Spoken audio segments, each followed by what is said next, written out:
आज मैं याद कर रहा हूं एक ऐसी शख्सियत को जिनके साथ मुंबई का नाम जुड़ा हुआ है, जिनके साथ महाराष्ट्र का नाम जुड़ा हुआ है, जिनके साथ हिंदुत्व का नाम जुड़ा हुआ है।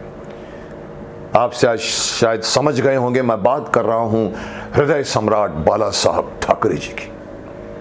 कमाल की शख्सियत थी। जिंदगी में एक बार मैं सिर्फ उनसे मिला हूं, लेकिन उनको मैंने बचपन से जैसे जैसे मैं बड़ा हुआ हूं मैं उनको देख देख कर बड़ा हुआ हूं, क्योंकि मैं मुंबई की पैदावार हूं।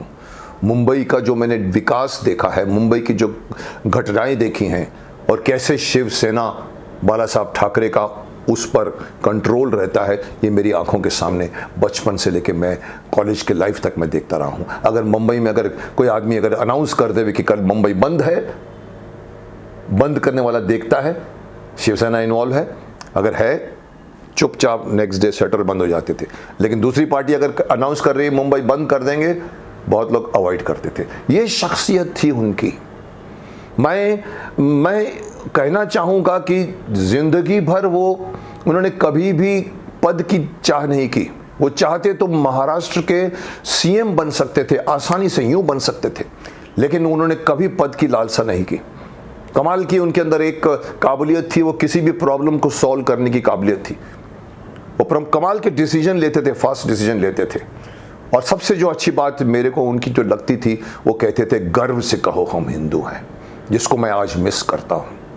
हम हिंदू होते हुए भी शर्माते हैं ये कहने के लिए कि गर्व से कहो हम हिंदू हैं, इसीलिए हम हिंदू लोग बट जाते हैं। अगर बाला साहब जिंदा होते तो आज ये हालत नहीं होती हिंदुओं की। जिस तरह से आज जो ये कंट्रोवर्सियाज हो रही हैं कि हिंदुओं को फ़ायदा हो रहा है या दूसरे धर्मों को फ़ायदा देना चाहिए। मैं इसलिए याद करता हूँ बाला साहब ठाकरे को, क्योंकि ज़िंदगी की मेरी एक मुलाकात मेरे लिए बहुत ही यादगार मुलाकात थी।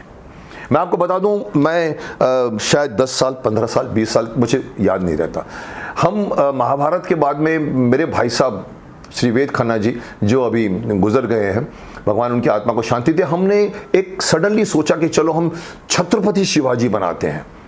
उनको भी बहुत शौक था, मैंने कहा चलो करते हैं। उस वक्त मुझे हिस्टोरिकल करने का बहुत शौक था। और फिर मैंने दाढ़ी वाड़ी लगाकर मैंने छत्रपति शिवाजी के गेटअप में मैंने एक फ़ोटो भी खिंचाई, जिसका एक कैलेंडर बना, बहुत सा बड़ा सा कैलेंडर बना। और वो कैलेंडर मुझे याद है हमने भेजा था मातृश्री में इनको दिखाने के लिए।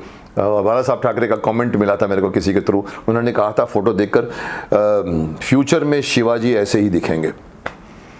मुझे अच्छा लगा था ये सुनकर। हमने एक गाना भी रिकॉर्ड किया था, कवि प्रदीप ने लिखा था और वाडेकर ने बनाया था गाना। वो गाना आज भी हमारे पास पड़ा, लेकिन किसी कारण वो सीरियल बन नहीं सकी थी, हम दूरदर्शन के लिए बनाने वाले थे। मुझे याद आ रहा है उनके साथ जो साक्षात्कार हुआ जो मेरा, वो मुंबई के बिरला मातृश्री सभागार में हुआ था। पूरा हॉल शिव सैनिकों से भरा पड़ा था। बाला साहब ठाकरे मुख्य अतिथि थे, मुझे भी अतिथि बनाकर बुलाया गया था। मैं वहाँ गया था, मुझे स्टेज पे जाने का मौका मिला, बोलने का मौका मिला। तो मैंने एक बात कही जो मैं उनको सुनाना चाहता था पूरे शिव सैनिक को। मैंने कहा देखिए ये पूरा हॉल भरा पड़ा है शिव सैनिकों का, बाला साहब ठाकरे भी बैठे हुए हैं। मैं एक रहस्य आपको बताना चाहता हूँ कि मैंने अपनी ज़िंदगी में एक बहुत महान आत्मा का रोल किया, जिसका नाम है भीष्म पितामह। एक और शख्सियत का रोल करने जा रहा हूँ, एक और महान आत्मा का रोल करने जा रहा हूँ, जिसका नाम है छत्रपति शिवाजी। अब आप समझ सकते, पूरा हॉल तालियों से गूंज उठा।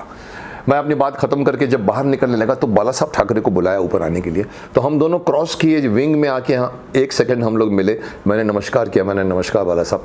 मेरे कंधे पर हाथ रखकर उन्होंने कहा I will see to it that you will become a very big star tomorrow. मैंने कहा बहुत बहुत धन्यवाद आपका। और वो बोल के मैं नीचे आके बैठ गया। ये मुझे नहीं भूलती वो घटना। और मुझे याद है इससे जुड़ी हुई एक छोटी सी और घटना जो उसी फंक्शन में घटी थी। हम बैठे थे बिरला मातृश्री के कैंटीन में, शायद एमपी या कोई एमएलए या पता नहीं शिवसेना का था जो मेरे साथ बैठा चाय पी रहा था। तो उससे एक मजाक में बोला मुकेश जी आप शिवाजी करने जा रहे हैं? मैंने कहा हाँ मैं धृष्टता कर तो रहा हूँ।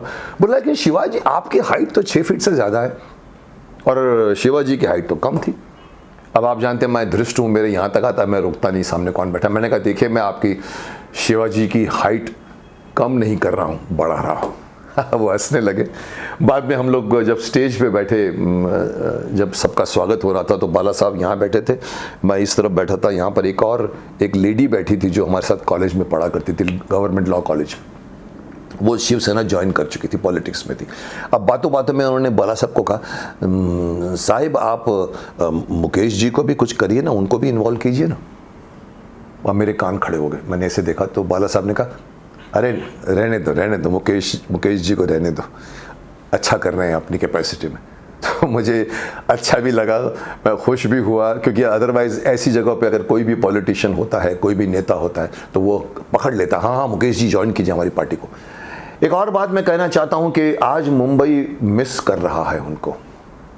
आज जैसी मुंबई नहीं होती अगर बाला साहब ठाकरे जिंदा होते।